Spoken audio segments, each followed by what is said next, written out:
Okay guys, so today's video ay mag-install tayo ng accessory lights sa ating motor gamit itong dating accessory lights. Kailangan din ng extra wire.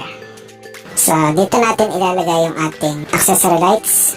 So may nakaready na ako ditong wire. Yung isa niyan nakatap dun sa park light, then yung isa ay sa body ground o sa negative, para pag binuhay ang ating park light ay iilaw din ang ating accessory lights.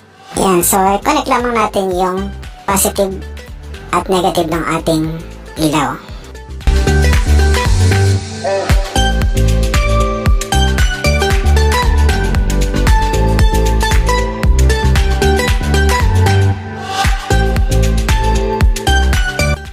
Siyempre, huwag kakalimutan lagyan ng electrical tape. Yan, at balutin natin yan.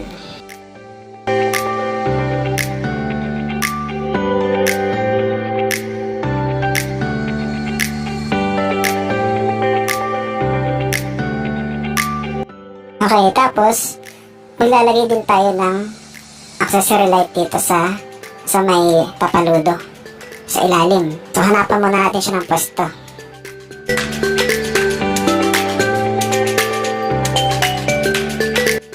Okay, so dikit natin dyan. At yung wire niya, hanapan natin kung saan magandang isuot. So, eto na guys, nailagay na natin.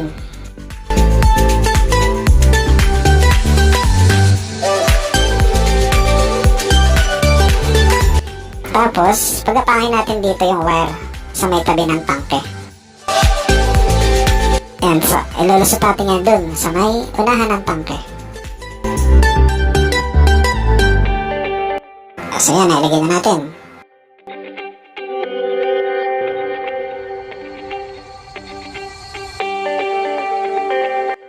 Bawasan natin dahil medyo mahaba.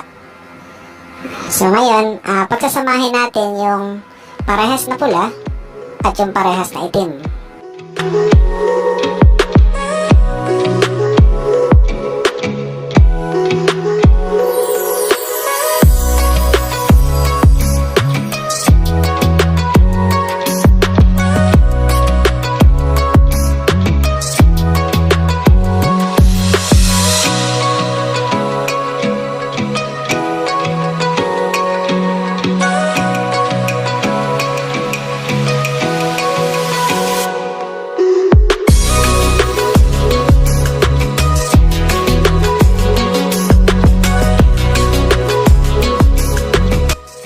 So, magkasama na.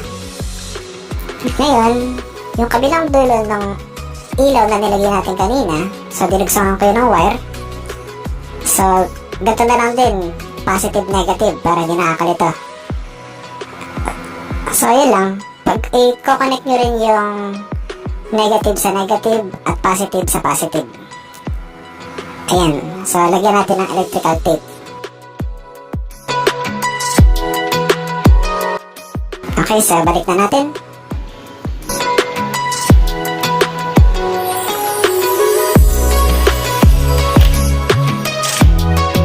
A few moments later. Ayan, so okay na. Mabubuhay lamang siya kapag bukas ang ating park light